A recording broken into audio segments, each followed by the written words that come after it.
নমস্কাৰ প্ৰিয় দৰ্শক, আজি মই আপোনাক এটা গুপ্ত সত্য ক'ব বিচাৰিছোঁ। আমাৰ মানুহৰ জীৱনৰ মূল সকলো সুখ দুখৰ উৎস এই আকাশেই হয়। আপুনি হয়তো ভাবিছে, এই আকাশত কি আছে? নীলা আকাশ, সূৰ্য, চন্দ্ৰ, তৰা এইবোৰেইতো দেখা পোৱা যায়। কিন্তু গুপ্ত বিদ্যাত কোৱা হৈছে, আকাশ মানে কেৱল দৃষ্টিৰ নীলা নহয়। আকাশ মানে ব্ৰহ্মাণ্ডৰ অসীম শক্তি। এই শক্তিৰ সৈতে আমাৰ মন, বাক্য আৰু প্ৰাৰ্থনা সংযোগ হৈ থাকে। প্ৰিয় দৰ্শক, যদি আপোনাৰ বিবাহ, স্বাস্থ্য, টকা পইচা, চাকৰি, ব্যৱসায় লৈ কিবা সমস্যা হৈ আছে, তেনেহ'লে ভিডিঅ'ৰ স্ক্ৰীণত দিয়া নম্বৰত ফোন কৰিব। আমি আপোনাৰ সমস্যাসমূহ সমাধান কৰিবলৈ চেষ্টা কৰিম। ভিডিঅ'টো শ্বেয়াৰ কৰি দিব আৰু কমেণ্টত লিখিব, জয় বজৰংবলী, থেংক ইউ ইউনিভাৰ্ছ। এতিয়া হওক ভিডিঅ'টো আৰম্ভ কৰোঁ। জ্যোতিষশাস্ত্ৰত কোৱা হৈছে যে মানুহৰ জন্মত গ্ৰহ নক্ষত্ৰই বহুত প্ৰভাৱ পেলায়। আমাৰ জন্মচক্ৰ মানে হ'ল আকাশৰ এটা মানচিত্ৰ। যিদিনা যি মুহূৰ্তত জন্ম হৈছিল, আকাশত যি চন্দ্ৰ, সূৰ্য, শনি, বুধ, বৃহস্পতিৰ অৱস্থান আছিল, সেইবোৰেই আমাৰ জীৱনৰ মূল দিশ নিৰ্ধাৰণ কৰে। এতিয়া আপুনি ভাবক, যদি জন্মৰ সময়তে আকাশৰ শক্তিয়ে আমাৰ জীৱন নিৰ্ধাৰণ কৰিব পাৰে, তেনেহ'লে আজি আমাৰ প্ৰাৰ্থনা কেনেকৈ আকাশে নুশুনিব? প্ৰত্যেক মানুহৰ কামনাৰ পৰাই এটা এটা বীজৰ সৃষ্টি হয়। যেতিয়া আমি মনৰ পৰা, হৃদয়ৰ পৰা কিবা এটা কওঁ নাইবা কিবা এটা কামনা কৰোঁ, তেতিয়া সেই কামনা আকাশত উৰি যায়। এই কামনাবোৰেই শক্তিৰ ৰূপ লৈ পুনৰ আমাৰ ওচৰলৈ ঘূৰি আহে।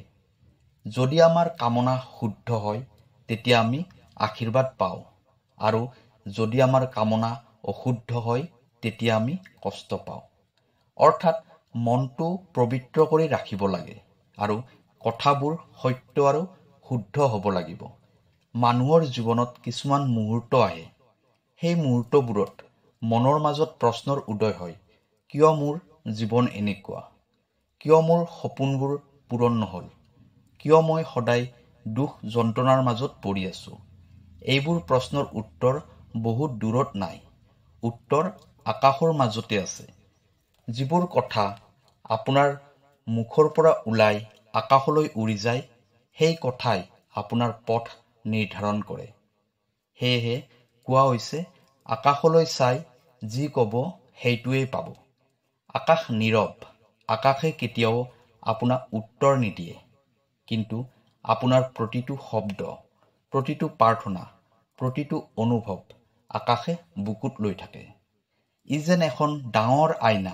আপুনি যি পঠাব, সেইটোৱে আপোনালৈ পঠাই দিব। আপুনি যদি প্ৰেম ভালপোৱাৰ কথা কয়, আকাশে আপোনাৰ জীৱনত প্ৰেম ভালপোৱা নমাই দিব। আপুনি যদি শান্তিৰ কথা কয়, আকাশে আপোনাৰ জীৱনত শান্তি নমাই দিব।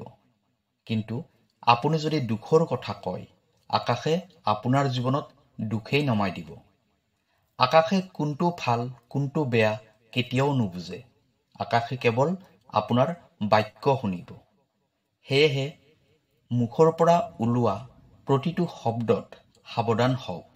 আপুনি কেৱল এদিনৰ বাবে কল্পনা কৰক যে আপুনি ৰাতিপুৱাই উঠি আকাশলৈ চাই ক'লে, হে আকাশ, মোৰ জীৱনটো সুখেৰে ভৰি পৰক। হে আকাশ, মোৰ দিনটো শুভ হওক। হে আকাশ, মোৰ জীৱন আনন্দত ডুবি থাকক। এইদৰে কোৱাৰ পিছত এই শব্দবোৰৰ কম্পন আকাশলৈ উৰি গ'ল। আকাশে বুকুত সাৱটি ল'লে আৰু লাহে লাহে সেই সুখ, সেই আনন্দ আপোনাৰ জীৱনলৈ নামি আহিব। এইটো কোনো কল্পনা নহয়, এইটো হৈছে চিন্তাৰ শক্তি। বিশ্ব চেতনাই আপোনাৰ প্ৰাৰ্থনা শুনে আৰু সঁচাকৈয়ে আপোনাৰ জীৱনত সঁহাৰি দিয়ে।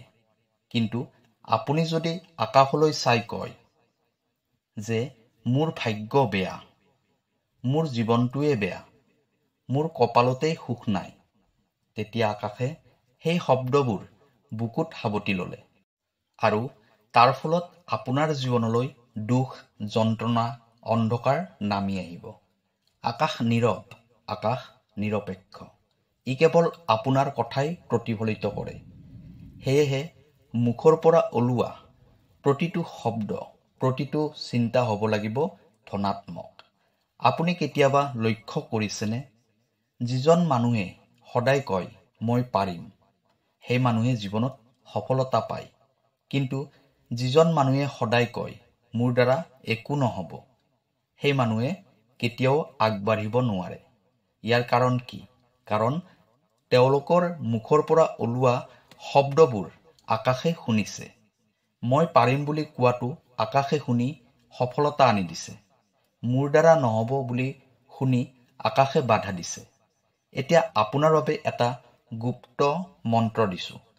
প্ৰতিদিনে ৰাতিপুৱাই সূৰ্য উদয়ৰ সময়ত আকাশলৈ চাই 3 বাৰ ক'ব, হে বিশ্ব চেতনা, মোৰ অন্তৰৰ সৎ ইচ্ছা পূৰণ কৰক। এইটো মন্ত্ৰ দৈনিক উচ্চাৰণ কৰিলে আপোনাৰ জীৱনৰ আন্ধাৰবোৰ আঁতৰি যাব। আপোনাৰ জীৱনত সুখ, শান্তি, সমৃদ্ধিৰ পথ মুকলি হ'ব। আপোনাৰ যদি বিশ্বাস নাথাকে, তেনেহ'লে আপোনাৰ জীৱনত অলৌকিক শক্তিয়ে একো কাম নকৰে।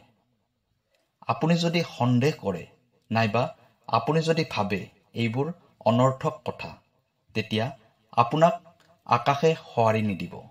কিন্তু আপুনি যদি সঁচাকৈ বিশ্বাস কৰে যে আকাশে মোৰ প্ৰাৰ্থনা শুনিছে, তেতিয়া লাহে লাহে সকলোবোৰ পথ মুকলি হ'ব।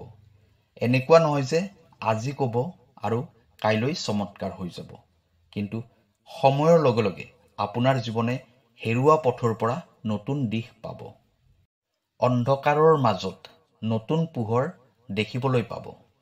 প্ৰিয় দৰ্শক, জীৱন কেতিয়াবা কঠিন হয়, কেতিয়াবা পথ হেৰুৱা হৈ পৰে। কিন্তু মনত ৰাখিব, আপোনাৰ জীৱন সদায় একেই নাথাকে। আপোনাৰ সকলো শব্দ, সকলো প্ৰাৰ্থনা আকাশে শুনিছে। আকাশে বুকুত সাৱটি লৈছে আৰু সময়ে সময়ে সেইবোৰ আপোনাৰ জীৱনলৈ নামি আহিব। সেয়েহে সদায় আকাশলৈ চাই পজিটিভ কথা ক'ব। আজিৰ পৰা নিগেটিভ শব্দ কেতিয়াও উচ্চাৰণ নকৰিব। প্ৰতিদিনে আকাশলৈ চাই ধন্যবাদ জনাব। দুচকুত অশ্ৰু থাকিলে সেই অশ্ৰুৰে ক'ব, হে আকাশ, মোৰ জীৱনক আশীৰ্বাদ দিয়ক। হৃদয়ত যন্ত্ৰণা থাকিলে সেই যন্ত্ৰণাৰ মাজতে ক'ব, হে আকাশ, মোক শক্তি দিয়ক। হৃদয়ত সুখ থাকিলে সেই সুখৰ মাজতে ক'ব, হে আকাশ, আপোনাক ধন্যবাদ জনাইছোঁ। আকাশলৈ চাই যি ক'ব সেইটোৱে পাব। এইটো কেৱল শব্দ নহয়, এইটো হৈছে জীৱনৰ চূড়ান্ত সত্য, যিয়ে আপোনাৰ জীৱনক চিৰদিনৰ বাবে সলনি কৰি দিব। ভিডিঅ'টো যদি আপোনাৰ ভাল লাগিছে, তেনেহ'লে ভিডিঅ'টো শ্বেয়াৰ কৰি দিব আৰু চেনেলটো ছাবস্ক্ৰাইব কৰি দিব। ধন্যবাদ।